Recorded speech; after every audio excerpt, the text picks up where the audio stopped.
بسم الله الرحمن الرحيم. ألف لام را، تلك آيات الكتاب المبين. إنا أنزلناه قرآنا عربيا لعلكم تعقلون. نحن نقص عليك أحسن القصص بما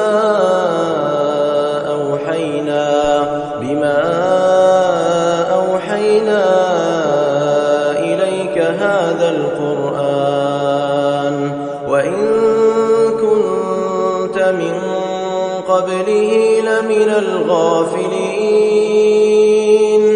إذ قال يوسف لأبيه يا أبت إني رأيت 11 كوكبا والشمس والقمر رأيتهم لي ساجدين. قال يا بني لا تقصص رؤياك على إخوتك فيكيدوا لك كيدا، إن الشيطان للإنسان عدو مبين. وكذلك يجتبيك ربك ويعلمك من تأويل الأحاديث ويتم نعمته عليك وعلى آل يعقوب كما أتمها على أبويك من قبل إبراهيم وإسحاق إن ربك عليم حكيم. لقد كان في يوسف وإخوته آيات للسائلين، إذ قالوا ليوسف وأخوه أحب إلى أبينا منا ونحن عصبة إن أبانا لفي ضلال مبين. اقتلوا يوسف أو اطرحوه أرضا يخل لكم وجه أبيكم وتكونوا من بعده قوما صالحين. قال قائل منهم لا تقتلوا يوسف وألقوه في غيابة الجب يلتقطه بعض السيارة إن كنتم فاعلين. قالوا يا أبانا ما لك لا تأمنا على يوسف وإنا له لناصحون. أرسله معنا غدا يرتع ويلعب وإنا له لحافظون. قال إني ليحزنني أن تذهبوا به وأخاف أن يأكله الذئب وأنتم عنه غافلون. قالوا لئن أكله الذئب ونحن عصبة إنا إذا لخاسرون. فلما ذهبوا به وأجمعوا أن يجعلوه في غيابة الجب وأوحينا إليه لتنبئنهم بأمرهم هذا وهم لا يشعرون. وجاءوا أباهم عشاء يبكون. قالوا يا أبانا إنا ذهبنا نستبق وتركنا يوسف عند متاعنا فأكله الذئب وما أنت بمؤمن لنا ولو كنا صادقين وجاءوا على قميصه بدم كذب قال بل سولت لكم أنفسكم أمرا فصبر جميل والله المستعان على ما تصفون وجاءت سيارة فأرسلوا واردهم فأدلى دلوه قال يا بشرى هذا غلام وأسروه بضاعة والله عليم بما يعملون وشروه بثمن بخس دراهم معدودة وكانوا فيه من الزاهدين وقال الذي اشتراه من مصر لامرأته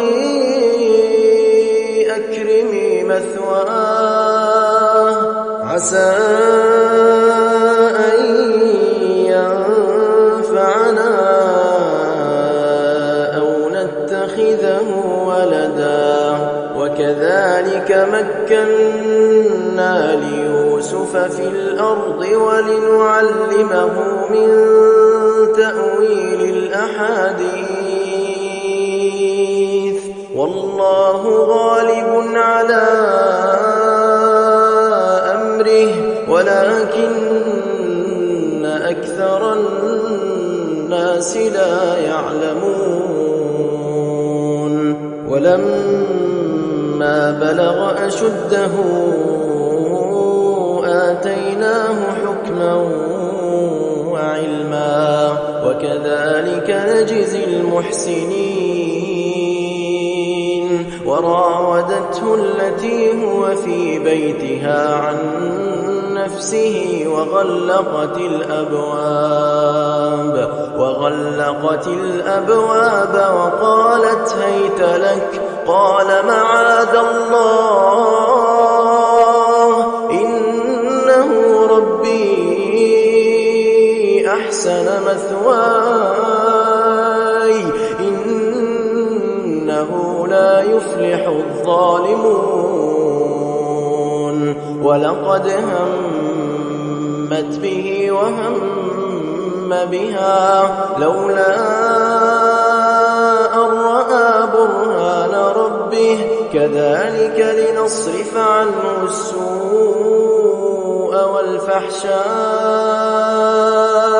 إنه من عبادنا المخلصين واستبق الباب وقدت قميصه من دبر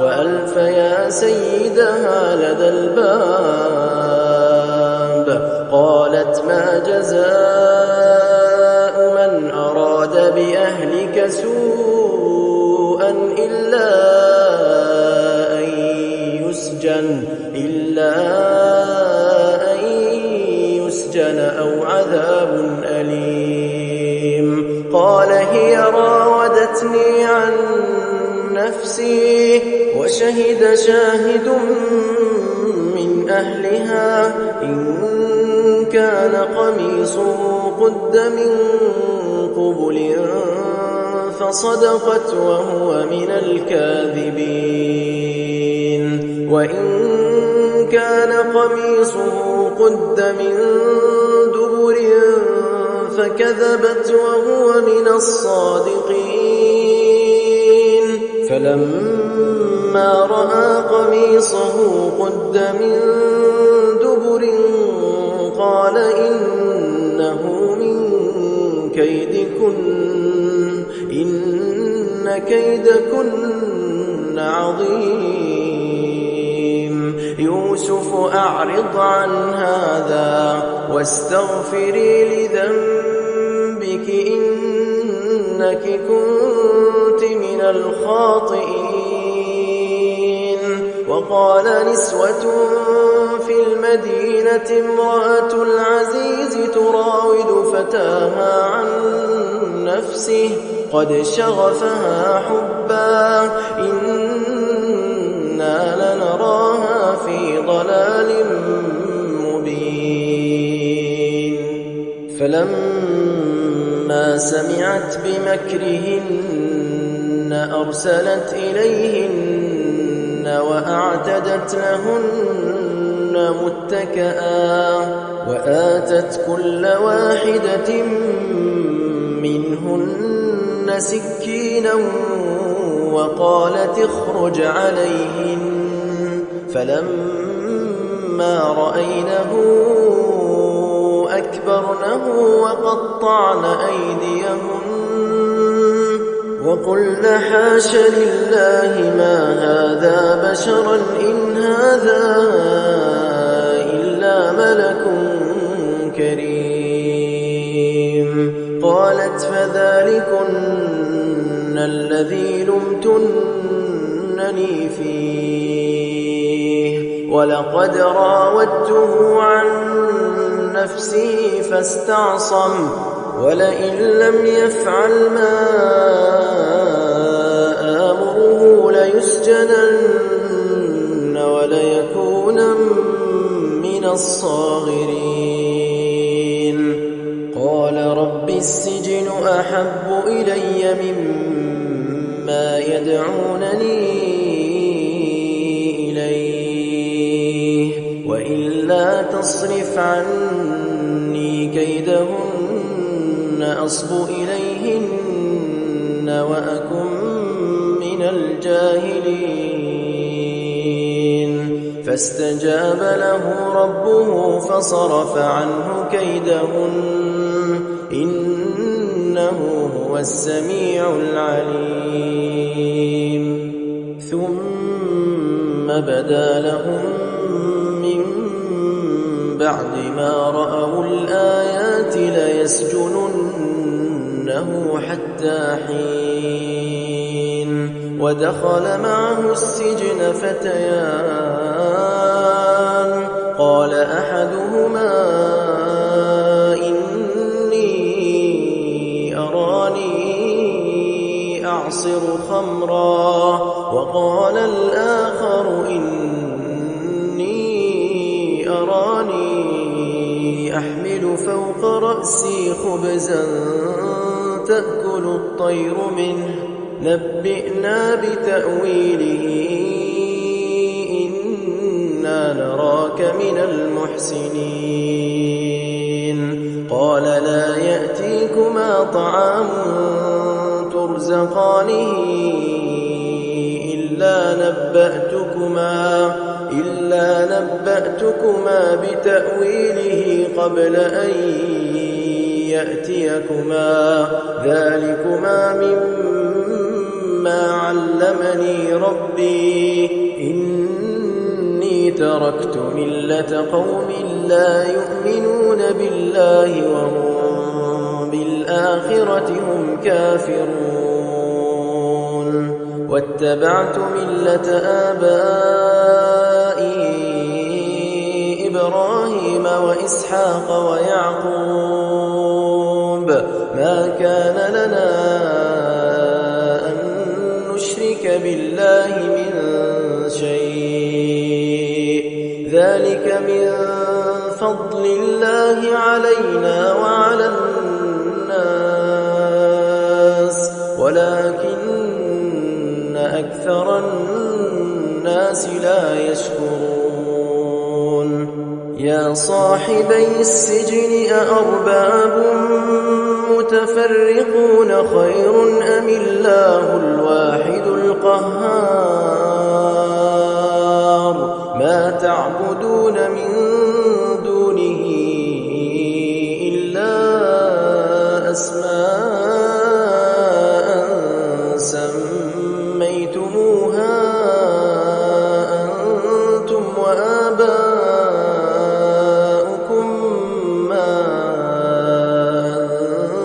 أنزل الله بها من سلطان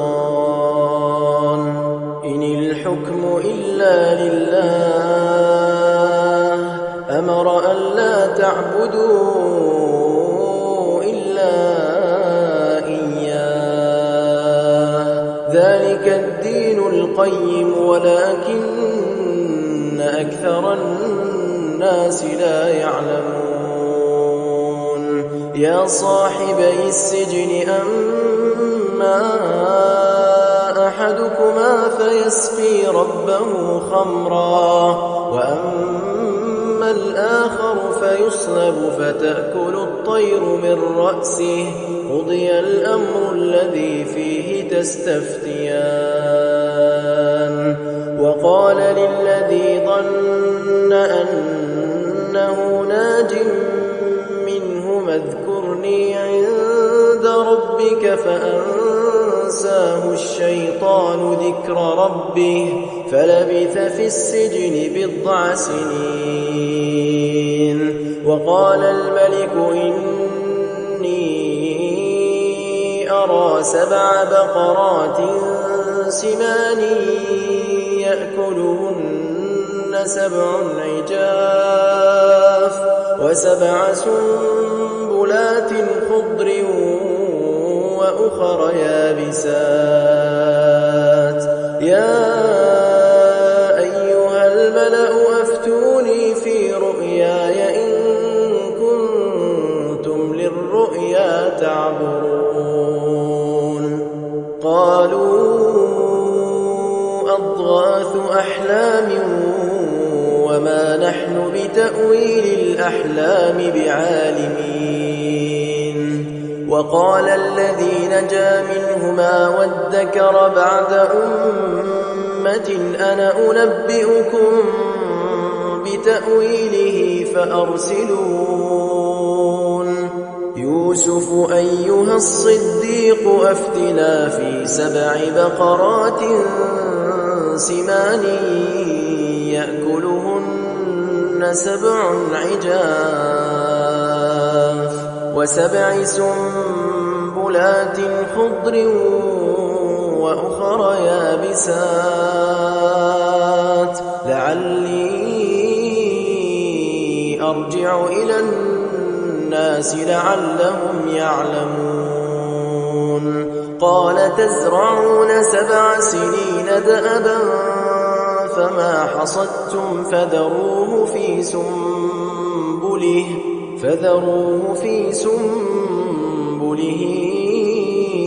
إلا قليلا مما تأكلون ثم يأتي من بعد ذلك 7 شداد يأكلن ما قدمتم لهن إلا قليلا مما تحصنون ثم يأتي من بعد ذلك عام فيه يغاث الناس وفيه يعصرون وقال الملك ائتوني به فلما جاءه الرسول قال ارجع إلى ربك فاسأله ما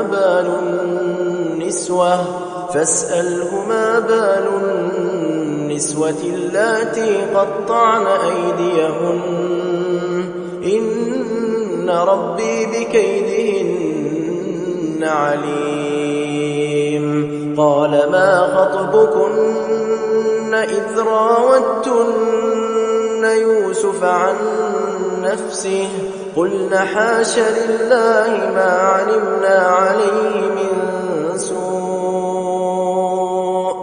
قالت امرأة العزيز الآن حصحص الحق أنا راودته عن نفسه وإنه لمن الصادقين ذلك ليعلم أني لم أخنه بالغيب وأن الله لا يهدي كيد الخائنين وما أبرئ نفسي إن النفس لأمارة بالسوء إلا ما رحم ربي إن ربي غفور رحيم. وقال الملك ائتوني به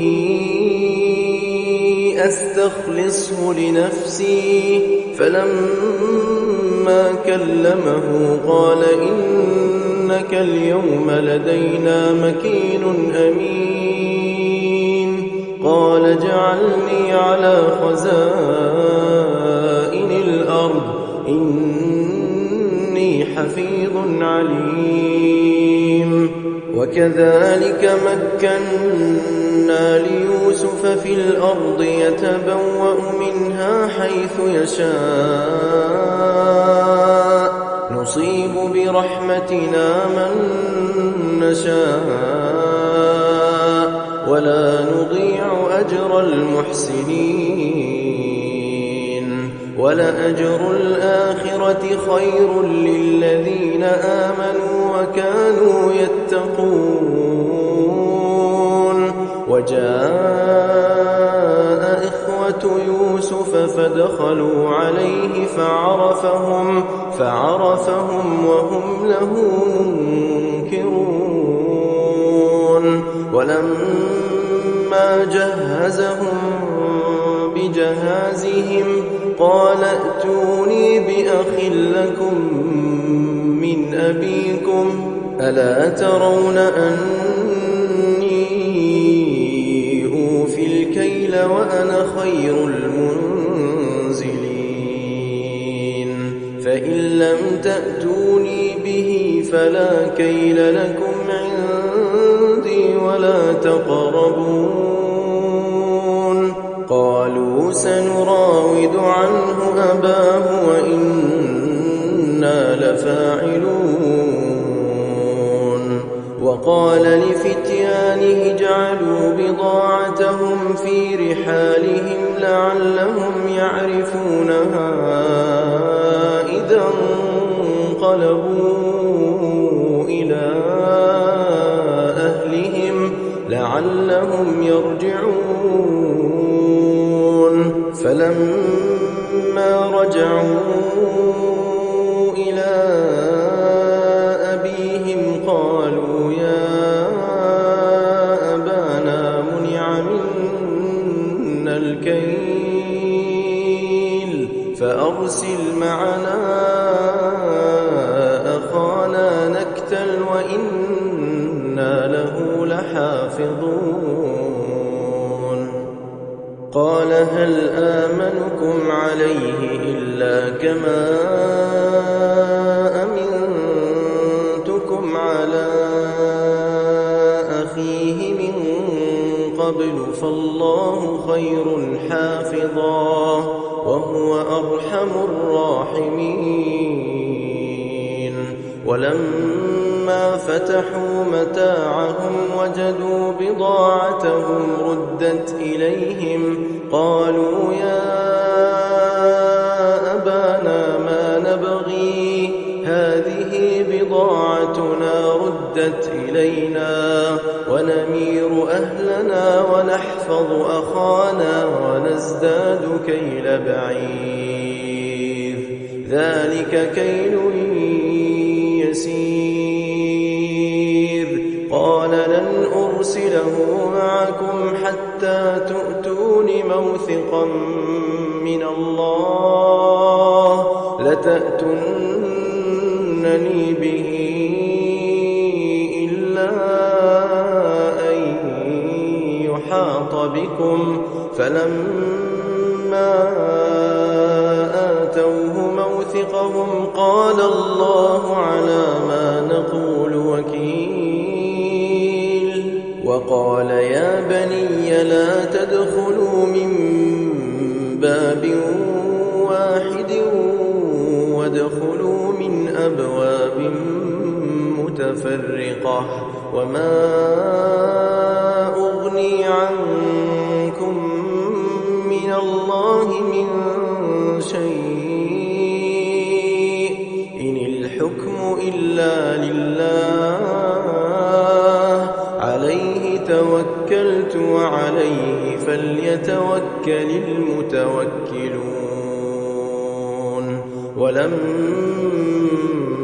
دخلوا من حيث أمرهم أبوهم ما كان يغني عنهم من الله من شيء إلا حاجة في نفس يعقوب قضاها وإنه لذو علم لما علمناه ولكن أكثر الناس لا يعلمون ولما دخلوا على يوسف آوى إليه أخاه قال إني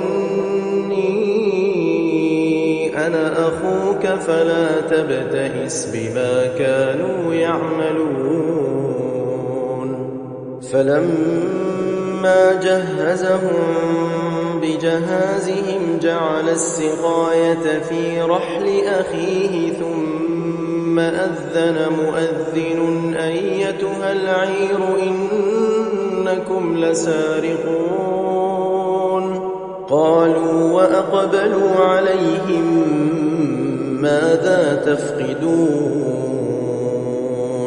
قالوا نفقد صواع الملك ولمن جاء به حمل بعير وأنا به زعيم قالوا تالله لقد علمتم ما جئنا لنفسد في الأرض وما كنا سارقين قالوا فما جزاؤه إن كنتم كاذبين قالوا جزاؤه من وجد في رحله فهو جزاؤه كذلك نجزي الظالمين فبدأ بأوعيتهم قبل وعاء أخيه ثم استخرجها من وعاء أخيه كذلك كدنا ليوسف ما كان ليأخذ أخاه في دين الملك إلا أن يشاء الله نرفع درجات من نشاء وفوق كل ذي علم عليم قالوا إن يسرق فقد سرق أخ له من قبل فأسرها يوسف في نفسه ولم يبدها لهم قال أنتم شر مكانا والله أعلم بما تصفون قالوا يا أيها العزيز إن له أبا شيخا كبيرا فخذ أحدنا مكانه إنا نراك من المحسنين قال معاذ الله أن نأخذ إلا من وجدنا متاعنا عنده إنا إذا لظالمون فلما استيئسوا منه خلصوا نجيا قال كبيرهم ألم تعلموا أن أباكم قد أخذ عليكم موثقا من الله ومن قبل ما فرطتم في يوسف فلن أبرح الأرض حتى يأذن لي أبي أو يحكم الله لي وهو خير الحاكمين. ارجعوا إلى أبيكم فقولوا يا أبانا إن ابنك سرق وما شهدنا إلا بما علمنا وما كنا للغيب حافظين. واسأل القرية التي كنا فيها والعير التي أقبلنا فيها وإنا لصادقون. قال بل سولت لكم أنفسكم أمرا فصبر جميل عسى الله أن يأتيني بهم جميعا إنه هو العليم الحكيم. وتولى عنهم وقال يا أسفا على يوسف وابيضت عيناه من الحزن فهو كظيم. قالوا تالله تفتأ تذكر يوسف حتى تكون حرضا أو تكون من الهالكين. قال إنما أشكو بثي وحزني إلى الله وأعلم من الله ما لا تعلمون. يا بني يذهبوا فتحسسوا من يوسف وأخيه ولا تيأسوا من روح الله إنه لا ييأس من روح الله إلا القوم الكافرون. فلما دخلوا عليه قالوا يا أيها العزيز مسنا وأهلنا الضر وجئنا ببضاعة مزجاة فأوف لنا الكيل وتصدق علينا إن الله يجزي المتصدقين. قال هل علمتم ما فعلتم بيوسف وأخيه إذ أنتم جاهلون؟ قالوا أئنك لأنت يوسف؟ قال أنا يوسف وهذا أخي قد من الله علينا إنه من يتق ويصبر فإن الله لا يضيع أجر المحسنين. قالوا تالله لقد آثرك الله علينا وإن كنا لخاطئين. قال لا تثريب عليكم اليوم يغفر الله لكم وهو أرحم الراحمين. اذهبوا بقميصي هذا فألقوه على وجه أبي يأت بصيرا وأتوني بأهلكم أجمعين. ولما فصلت العير قال أبوهم إني لأجد ريح يوسف لولا أن تفندون. قالوا تالله إنك لفي ضلالك القديم. فلما أن جاء البشير ألقاه على وجهه فارتد بصيرا قال ألم ألم أقل لكم إني أعلم من الله ما لا تعلمون قالوا يا أبانا استغفر لنا ذنوبنا إنا كنا خاطئين قال سوف أستغفر لكم ربي إنه هو الغفور الرحيم فلما دخلوا على يوسف آوى إليه أبويه وقال ادخلوا مصر إن شاء الله آمنين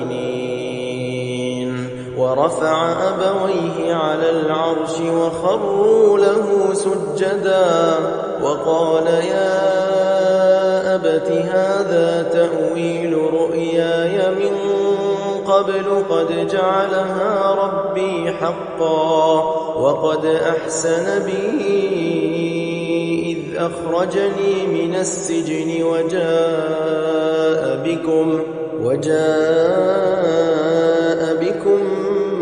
من البدو من بعد أن نزغ الشيطان بيني وبين إخوتي إن ربي لطيف لما يشاء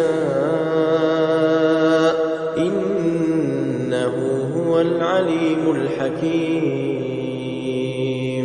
رب قد آتيتني من الملك وعلمتني من تأويل الأحاديث فاطر السماوات والأرض أنت وليي في الدنيا والآخرة توفني مسلما وألحقني بالصالحين ذلك من أنباء الغيب نوحيه إليك وما كنت لديهم إذ أجمعوا أمرهم وهم يمكرون وما أكثر الناس ولو حرصت بمؤمنين وما تسألهم عليه من أجر إن هو إلا ذكر للعالمين وكأي من آية في السماوات والأرض يمرون عليها وهم عنها معرضون وما يؤمن أكثرهم بالله إلا وهم مشركون أفأمنوا أن تأتيهم غاشية من عذاب الله أو تأتيهم الساعة بغتة وهم لا يشعرون قل هذه سبيلي أدعو إلى الله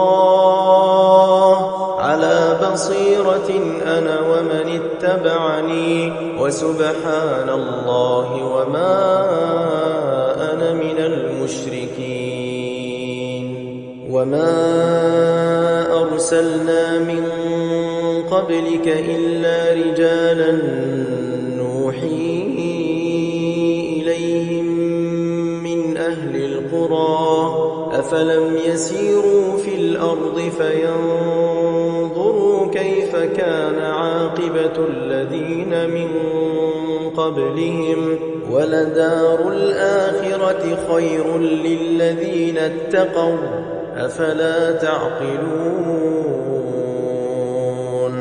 حتى إذا استيأس الرسل وظنوا أنهم قد كذبوا جاءهم